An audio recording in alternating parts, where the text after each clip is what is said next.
Hi every one. ഇന്ന് ഞാൻ നിങ്ങളെ പരിചയപ്പെടുത്തുന്നത് MT വാസുദേവൻ നായരുടെ മഞ്ഞ് എന്ന് പറയുന്ന നോവലാണ്. ഒരു നോവല്ല കാറ്റഗറിയിൽ പെടുന്ന ഒരു പുസ്തകമാണിത്. മലയാള സാഹിത്യത്തിൽ തന്നെ ഏറ്റവും ചെറിയ നോവൽ എന്ന് വേണമെങ്കിൽ നമുക്ക് വിശേഷിപ്പിക്കാൻ പറ്റുന്ന ഒരു പുസ്തകമാണ് മഞ്ഞ്. 80 പേജുകൾ മാത്രമേ ഈ ഒരു നോവലിനുള്ളൂ. 1964 ഇത് പ്രസിദ്ധീകരിച്ചിരിക്കുന്നത്.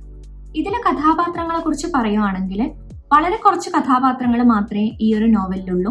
പ്രധാന കഥാപാത്രം എന്ന് പറയുന്നത് വിമല, 31 വയസ്സ്, ഒരു അധ്യാപികയാണ്.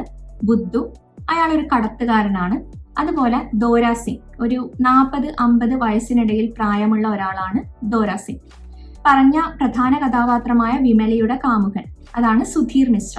ഈ ഒരു നോവലിന്റെ പ്രമേയം എന്ന് പറയുന്നത് കാത്തിരിപ്പാണ്. ആ കാത്തിരിപ്പ് എന്ന് പറയുന്നത് പ്രകൃതിയുടെയും മനുഷ്യന്റെയും കാത്തിരിപ്പാണ്. ഈ കഥ നടക്കുന്നത് നൈറ്റിറ്റാൾ താഴ്വരയിലാണ്. അപ്പോൾ നൈറ്റിറ്റാൾ താഴ്വര എന്ന് പറയുന്നത് ഒരു ടൂറിസ്റ്റ് കേന്ദ്രമാണ്. അവിടെ ആ താഴ്വര സഞ്ചാരികൾക്കായിട്ടുള്ള ഒരു കാത്തിരിപ്പുണ്ട്.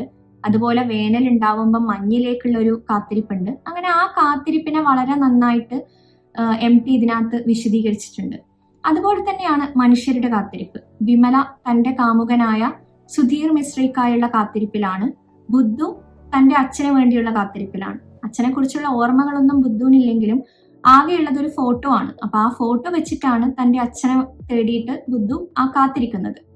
കാത്തിരിപ്പിന്റെ മനോഹാരിത വളരെ കാവ്യാത്മകമായിട്ട് MT ഇവിടെ വിവരിച്ചിട്ടുണ്ട്. അപ്പൊ നിങ്ങൾ എല്ലാവരും ഈ പുസ്തകം വായിക്കുക, ഇതിന്റെ അഭിപ്രായങ്ങൾ പറയാം. നെക്സ്റ്റ് വീഡിയോയിൽ നമുക്ക് വീണ്ടും കാണാം. നന്ദി.